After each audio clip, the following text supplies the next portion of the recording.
जैसे अब कितने भी केजी के हो गए, तो उसमें केवल आपका वजन नाभि का नहीं है। जैसे हम 80 मान लीजिए, तो हम अगर हाथ है तो मेरा हाथ भी होगा 2.5 किलो का होगा जी, अथवा भारी होता है, हाँ पता नहीं, फिल्म उलिम में 2.5 किलो होता है, लेकिन जो भी हो हाथ का एक वजन है, इस हाथ का है, इस पैर का है, इस पैर का है, लेकिन ये सारा वजन कहीं ना कहीं जाके एक जगह जुड़ा होगा। उसी जगह को क्या कहेंगे? सेंटर ऑफ मास। वो कहां रहता है? नाभि में। वही सेंटर है। अगर हम हाथ इधर कर दें नहीं गिरेंगे, हाथ इधर कर दें नहीं गिरेंगे, पैर इधर कर दें नहीं गिरेंगे, इतना झुक जाएं नहीं गिरेंगे, क्योंकि ओवरऑल नाभि बीच में है। देखिए हम कितना डिफ्लेक्ट हो रहे हैं, लेकिन नाभि मेरा ज्यादा इधर उधर नहीं जा रहा है। देखिए हम इतना झुक जाएंगे लेकिन नाभि कहां रह गया? बीच में।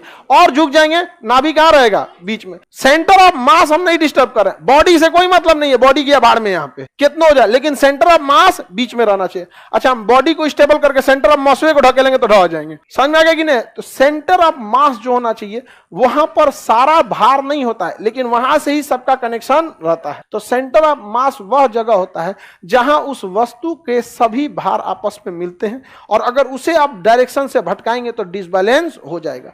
तो सेंटर ऑफ मास जो होता है वो किसी भी वस्तु को बैलेंस रखने के काम में आता है। समझ में आ रहा है कि नहीं आ रहा है? सेंटर ऑफ मास घिसकते भी रहता है, कोई जरूरी नहीं कि सेंटर ऑफ मास वहीं रहेगा। जिधर ज्यादा वजन सेंटर ऑफ मास उधर भाग जाता है। अमूमन सेंटर ऑफ मास सेंटर में रहता है। नाभि हमारे पूरे शरीर के किस में है? सेंटर में, इसलिए वो सेंटर ऑफ मास वहां है। लेकिन अगर हम एक बाल्टी पानी उठा लें तो सेंटर ऑफ मास इधर चल जाता है, सेंटर ऑफ मास इधर चला गया। जिधर बाल्टी का पानी है तो हम तो उलट जाएंगे उधर के लिए।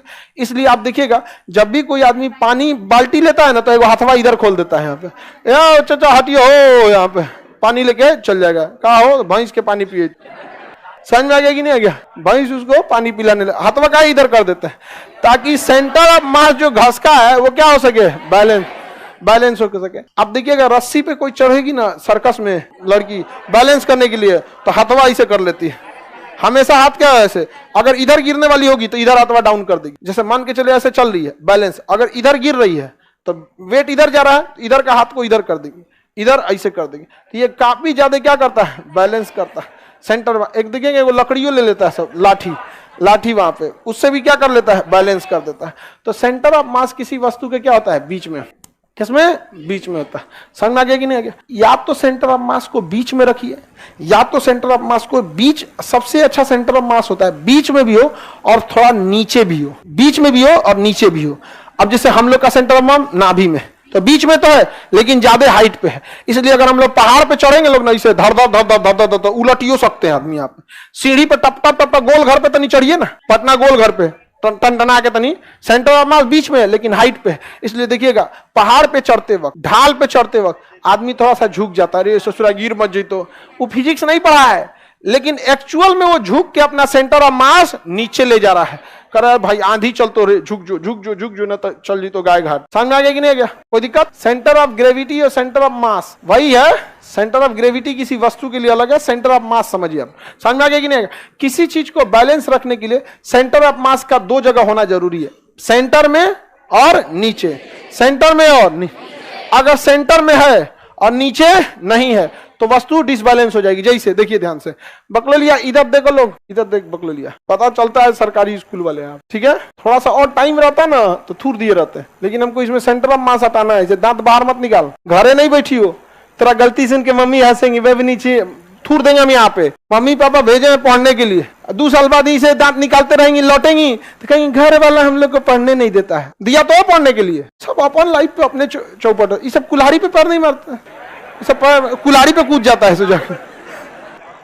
क्या बात करती है सब समझ में नहीं होता है। यहाँ पे स्टैंडर्ड का एक बात होता है तो समझ में आता है। ऐसे मान के चलो ये कोहड़ा है, ये तो बहुत बड़का कोहड़ा हो गया जी, आए ऐसे समझ कोहड़ा। अब कोहड़ा लग रहा है, अरे नॉर्मल कोहड़ा समझ। ये कोहड़ा में हम लाठी ठोक देते हैं, इसे ले ठोक दिए, कोहड़ा में लाठी ठोक दिए। देखो ये लड़की दिमाग लगी, हाँ सर अब कोहड़ा फट जाएगा। अरे हम सेंटर ऑफ मास समझाना चाह रहे हैं, लाठी खड़ा रहेगा कि नहीं? खड़ा रहेगा। इस बेचारी को कोहड़ा का चिंता है, दिमाग ठीक लगाती है सर। अब कोहड़ा इसमें क्या कहते हैं? भाला ठोक दिए। क्या ठोक दिए? भाला। भाला खड़ा रहेगा कि नहीं?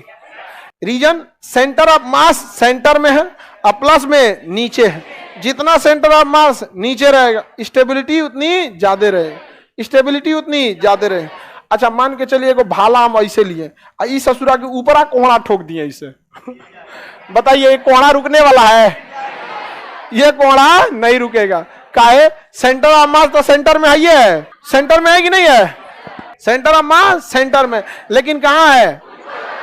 कहां है? ऊपर। ऊपर है तो क्या हो जाएगा? डिसबैलेंस हो जाएगा। डिसबैलेंस, सेंटर ऑफ मास को ऊपर नहीं जाना चाहिए वरना क्या हो जाएगा? डिसबैलेंस हो जाएगा सेंटर ऑफ मास।